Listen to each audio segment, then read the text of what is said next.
What's cracking? What's cracking? What's cracking, y'all? Another episode of Unbiased Sports Talk. Me and my boy E talking about sports. You know how it is. Sometimes when you're late, you're on time, and sometimes you're on time, you're late. Yep. Well, we're late about James Harden, but when you and I are talking, we're on time. So you know we gotta talk about it. So we know we gotta talk to our woes. So as I was thinking about the topic, I was like, man, I got three ways to ask E because E got so much information. So I was just like, sometimes. Yeah, sometimes. But I can still give you a lot of credit. You be hitting some people with some stuff. I'm like, ooh, that was good. That was very good, very good, very good. I was like, all right. So I'm gonna ask you this question. Did you see James Harden's press conference? I did catch some of it, yeah. Okay. Let's take off from there. What's your thoughts on him saying he's not a system player and he said he is the system? So I'll be honest. I personally am not a big James Harden fan. Mm-hmm. And that's mainly just to give everybody context, right? Because everybody don't know how I feel and what I think. Mm-hmm.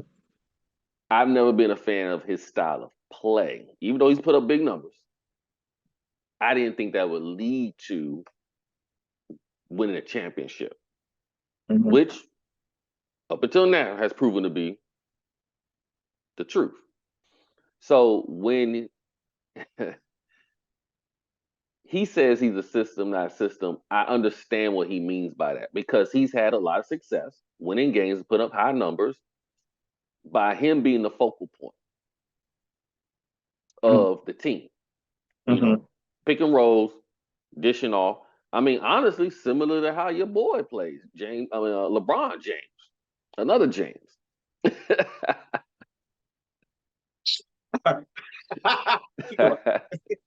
So, I mean, it really is though. Give me the ball. But again, him at top of the, so I get what he's trying to say, right? He's had a lot of success, so he's trying to say that obviously he can be the offense, which he's done. I ain't no cap. He's done it when he's in Houston. He's done that. Now, I did catch where he was talking about he felt he was held back. Mm-hmm. I don't know if I necessarily agree with that because when they needed you to ball out in the playoffs, I don't think anybody was holding him back. He had, 2 night games during that one series. I forget who they were playing. I can't remember all the details right now. But you balled out 2 of the games.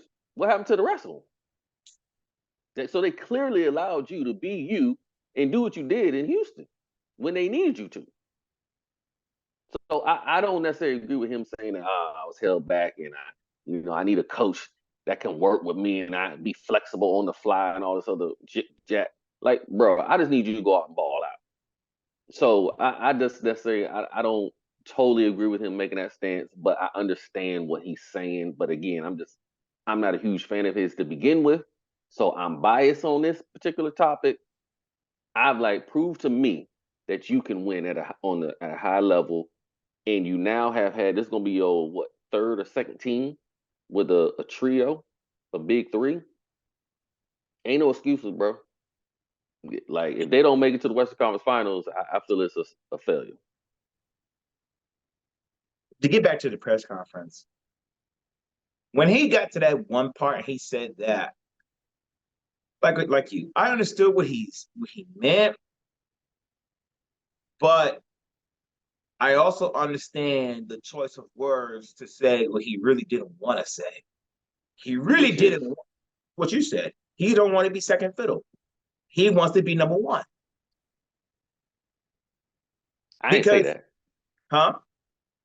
I didn't say those specific words, but I get what you mean. Yeah. No, you didn't say those exact same words. I'm just he wants to be the focal point of the offense. Yeah, he wants to be the focal point. And honestly, I'm like, the way the game is operated anyways, what's stopping you from coming out and giving 25 a night instead of 16, 15? The way the game is operated, I don't understand.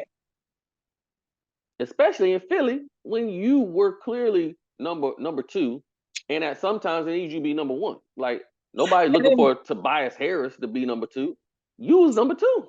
and then here's the other thing too. It would make more sense if he said that if there was another player on the perimeter with him out there. Embiid's down low. Well, he What does that hang out got on the to do with perimeter a lot, you? though. Huh? He does hang out on the perimeter a lot, though. He does, but you catch what I'm saying. Yeah, yeah. Embiid's not your typical other, okay, prime example. Jaylen Brown and Jason Tatum are getting it done. Right. And Right. they're literally both on the perimeter. Right. And No, it so should have. You're right. It should have been the perfect 1-2 punch. And So the yeah, funny thing, and then the funny thing is, he thought I didn't catch this talking about like, oh, I set picks, I do backdoor screens and stuff. Since when? when Since when? Who are you fooling? Who are you fooling? But you know what it is though? Like I've been telling my boy offline, these podcasters are snitching on people.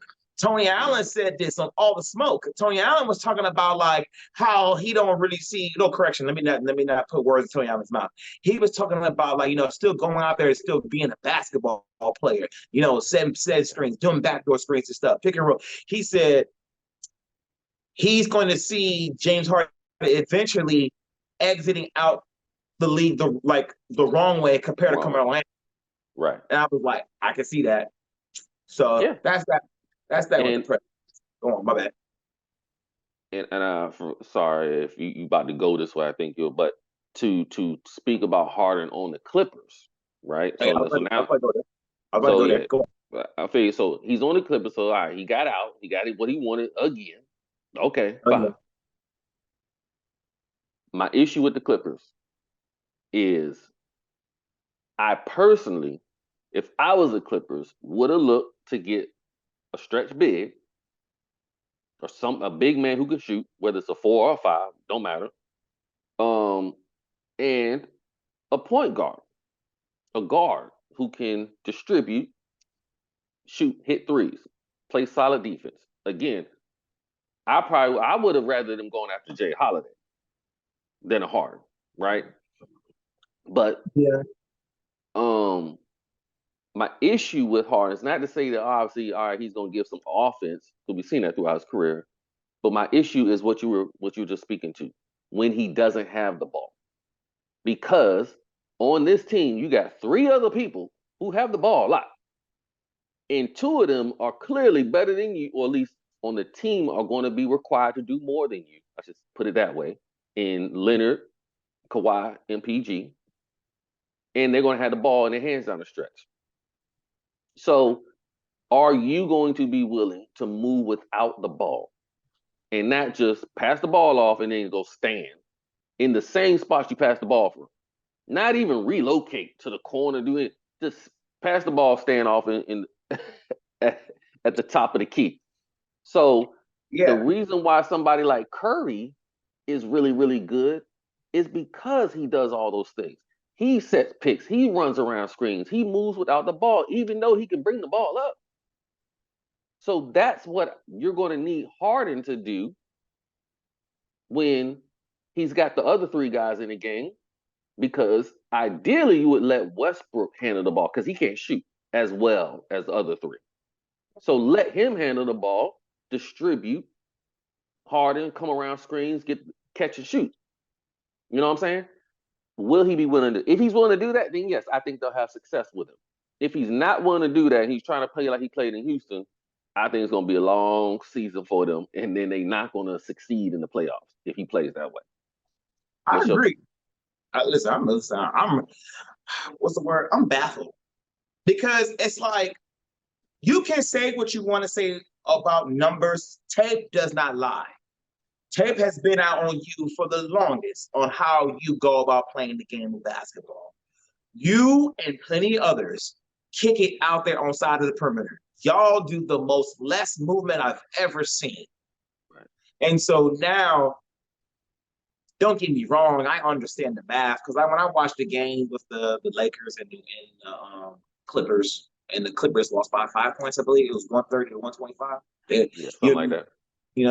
But Bones Highland had about 33 minutes. He only ended the game with 4 points. So a lot of people are going to look at it like, oh, okay, well, James Harden went in the game with 4 points. He could make up for that. Oh, James Harden won't have 6 turnovers like Russell Westbrook. He could come in and play for that. He turned the ball over too. Yeah, I'm gonna say, oh, he's right there. My biggest thing, and I used to say this. Actually, I'm not gonna go that far. I'm gonna say right here. What I like about the Clippers, and I'm gonna back you up about what you said about picking up Drew Holiday and a stretch big, is their on-ball defense. Their on-ball defense that night was on one until D'Angelo Russell finally, put some ice in his vein, that he started playing stuff. But overall, though, if they was in a series, I'm putting my money on the Clippers because my money on the Clippers is for this against the Lakers. Can we bank on there's always going to be a third guy coming into play? Versus I have witnessed the Clippers go, 5 games against the Suns without 2 of their stars and gave them a run for their money. Because, anyways, my whole point is this. James Harden is going to be an addition to the team from a point aspect. How? I don't know.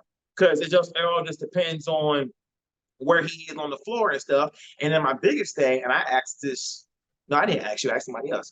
Who's going to close for them? And because, in all honesty, I'm like, I'll pick Paul George. I'm not picking nobody else. I'm picking Paul. Kawhi and Paul George. Those are my closers.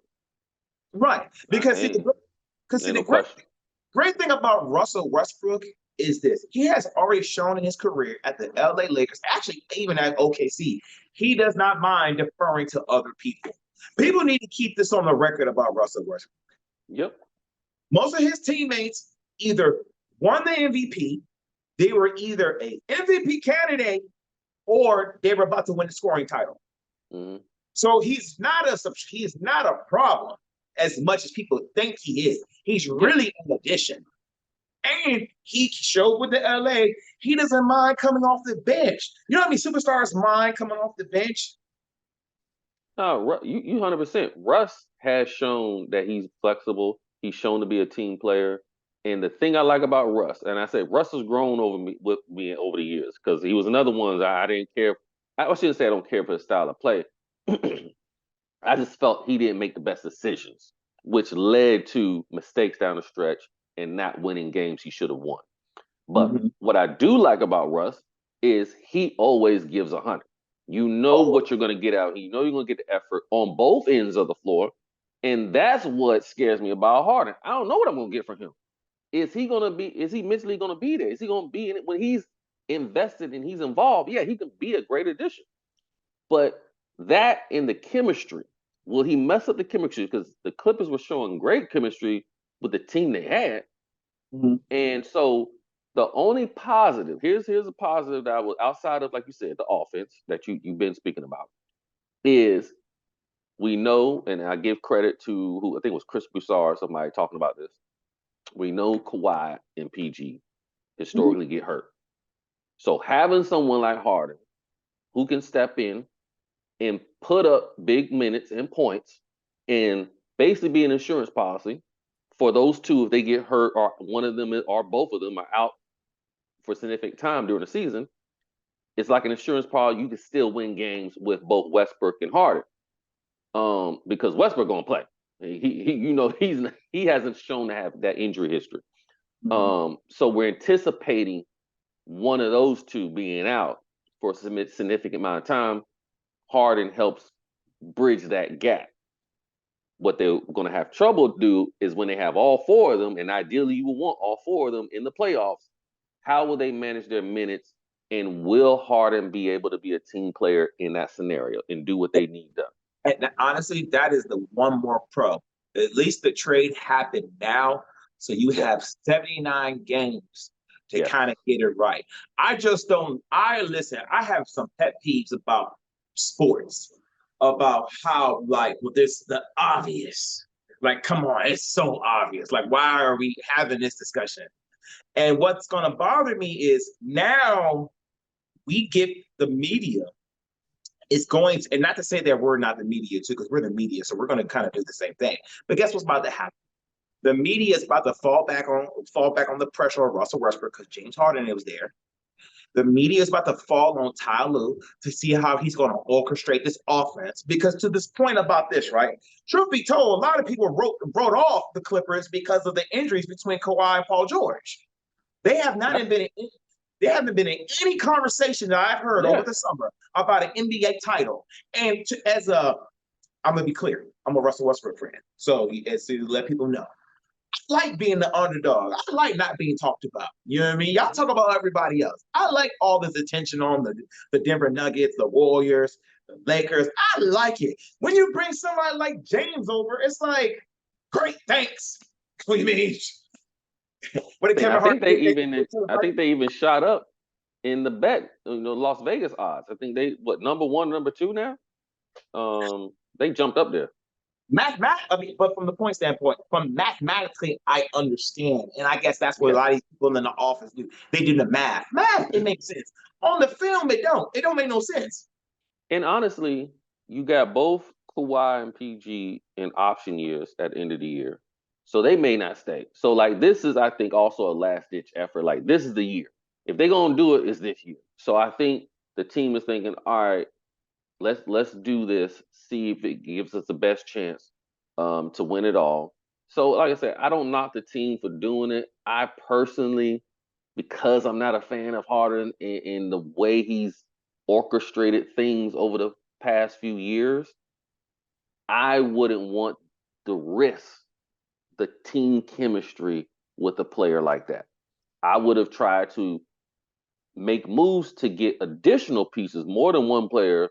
Like, again, a point guard, like I said, another stretch big because Zubac and Plummer can't shoot the three. But they'll come in handy when they play somebody like Denver to put bodies up against Joker. But outside of them, everybody else is like 6'9" and below. So that's where I say another big man who could shoot would have been the route that I would have went. But again, that's just me personally.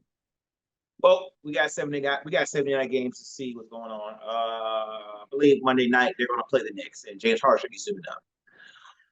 Moving forward, college football. I kind of have like a little bit of I'm a little indifferent about this. Colorado's not winning. And I have said on air that I do not see them winning 6 games. And let me be clear about this. You did. Let me be clear about this. I sometimes will have conversations, and this is one of them, where I don't want to be right. I'm okay with not being right. I want a lot of people to understand that about me when it comes to sports space. Sometimes I really don't care to be right. So a lot of times I just care to hear your input. So I'll probably say some outlandish stuff for you to say something where to put, like to say, hey, Ron, sit down.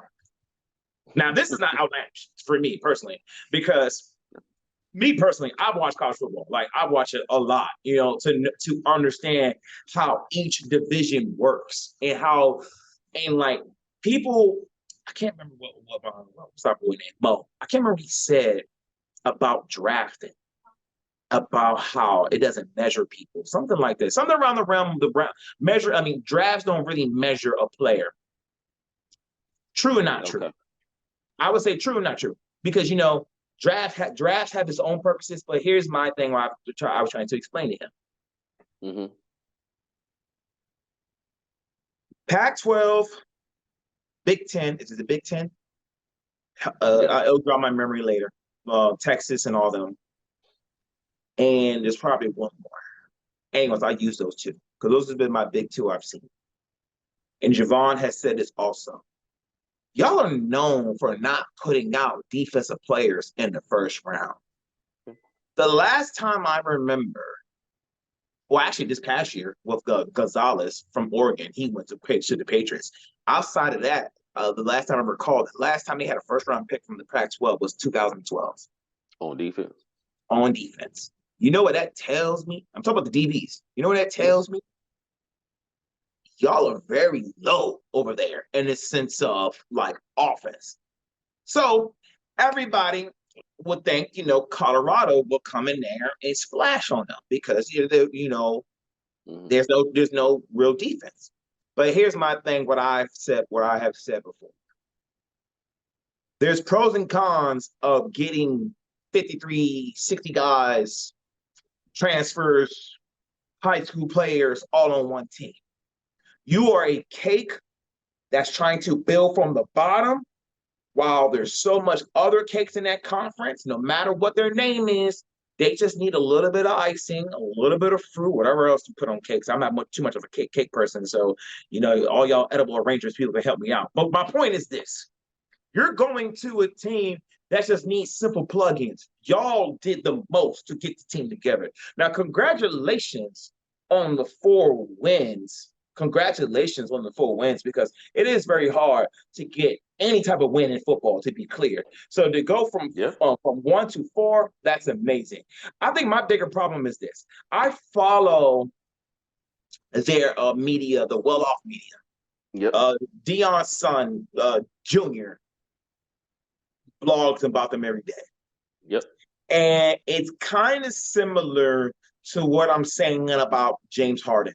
You can say what you want, but the film don't lie. And I hope that they get to say they get to see this and stuff. I see people that are okay with losing. I see people who see a plan B if something doesn't work out. I see people who don't really think their spot's on the line. I see people who don't really understand business. And the last thing is this: I don't see a leader. I hope it does get to them. I don't see a leader. Shador don't look like a leader. Players. Because at the end of the day, coaches can coach. All they can do is coach. You know what I mean? But a player has to go out there and do what they need to do. No different from basketball, E. Sometimes it's like, dog, enough is enough. Shut him down. Shut him down. Enough is enough. We have witnessed Michael Jordan do it, Kobe Bryant, even throw out LeBron. I have seen LeBron guard Derrick Rose and say, enough is enough. Basketball defense, football defense is a little bit different. One person can make a big difference on basketball. It's tougher on football. I get what you mean, though. Yeah, my point is this. I get that. My point is this, though. If you and I are on teams, you and I are on the football team, right? Somebody got to act like they care. Somebody got to act like, Well, I know. I think people's expectations for Colorado was at an all-time high. Like, people really thought they was about to come out here and win the conference. Some people, some, not all. Obviously, like realistic folks like us knew that wasn't a possibility. But I think because of the confidence that the coach had, Deion, in the way he didn't make any sort of grandiose claims that they were going to win the conference or anything like that. He says, we expect to win. We're going to go out to win, which is what anybody who plays sports should be saying and doing. But he's also stated, we have work to do. Meaning, not only, like you're talking about, figuring out the schemes and all that, just work on the field, but personnel. And he's mentioned not only the players, clearly the O-line, trash, D-line ain't that great, but also coaching. And he says everybody's job is on the line. So I think Deion, he understands exactly what you're talking about. And I think he will build towards that. And he understands that this year, obviously, is a work in progress. And they're learning about themselves. They're learning, just being in the conference, being in the new, I was about to say league. Forget what how you want to call it, but playing in the predominantly white colleges now, obviously. So I think that he's been honest in his take about the team. Everybody else has talked about, they can win a bowl game, they can win the conference and all this. But like you said, to come from winning one game and having no one attend your games to now winning 4 games, beating the top 25 team, and having everybody paying attention to you, I think is a success. They've brought a ton of money into that school, a ton of attention. Other departments within the school are eating off of this. I mean, hell, even the commercial for Colorado is talking about prime everything. So No, you're right. It's a success. It's He a thought, success simply just having him there. So I yeah, think they will go in the right track. They will do better next year. But it definitely starts with the big boys, and they got to recruit top tier guys there if they want to give. Because I think Shador, like you were talking about him for a second, last point. I think Shador is him. Like he has the talent. He's really good. But nobody's good when they don't have a low line blocker for him. So the fact that he's able to put up the numbers he has with that trash behind line, I think is great. And if he stays next year and they have an improved O line, he could definitely really fight for some real oh, no. notoriety. They ain't no if. No, he's staying next year. He's staying next year. I He think got he he should. got he got to. Because his numbers are doing this. You know what I mean? So Yeah. no, he got to stay. And then plus also for somebody like himself where he wants to go where he wants to go, you don't want to enter to the draft with only 4 wins. Mm-hmm. Good luck where you want to land. So yeah, you got to come back. Yeah. And I think the other thing that's in their favor too is they won't be in the Pac-12 won't exist no Right. more. So Right. they'll be moving into the Big Ten. Again, I might be getting the numbers wrong because they did this whole Big Ten, Big No, 12. yeah, I think Big Ten. Oklahoma and Texas will be Oh, it's moving the into Big the. 12. Yeah. Got me You're right, confused you're now. right. It's all big something, right? But anyways, Yeah. the important thing is this: Texas and Oklahoma will be moving into the SEC. So the Yeah. two powerhouses they won't have to deal with. Now, question is, I think Oregon's following them. So if Oregon's following them, then Oregon's still gonna be tough. Yeah. they're still going to be tough because, as I said before, uh, offline, all air, no matter what coach is coaching at some of these schools, there's a prestige about this school. It's the school that, oh, it's Oregon. I'm going to go to Oregon. Oh, it's Michigan. I'm going to go to Michigan. It's the prestige of it that's going to Yeah. keep these players coming to these type of schools and stuff. But I don't know. I just kind of want to speak about it and stuff. And I'm not going to lie. I do want well-off media to write me something and stuff because, I'm old school. And I can see it through y'all's body language and stuff. And I'm not going to talk about no one's chain, no nothing. I'm just going to simply speak about this. Y'all all look like you got a plan B. Y'all not making this plan A. All that geeking and laughing at y'all little practices and stuff and everything, and y'all were same ones hoorahing about winning. You beat TCU and you're flashing people like this. Now you got 4 losses. So work on your plan A instead of thinking about your plan B and stuff. Because that's how I feel about James Harden too. James Harden had a lot of chances to work on plan A. But he was always thinking about plan B, plan C, dude, enough is enough. I think it's just all about him. That's his problem. Selfish. I'm the system. Anyways, leave a like button, leave a comment, leave it all. I hope I do have something for y'all to say to me and stuff. Stay tuned for more. Thank you, E. Holla at y'all. Yes, sir. Out.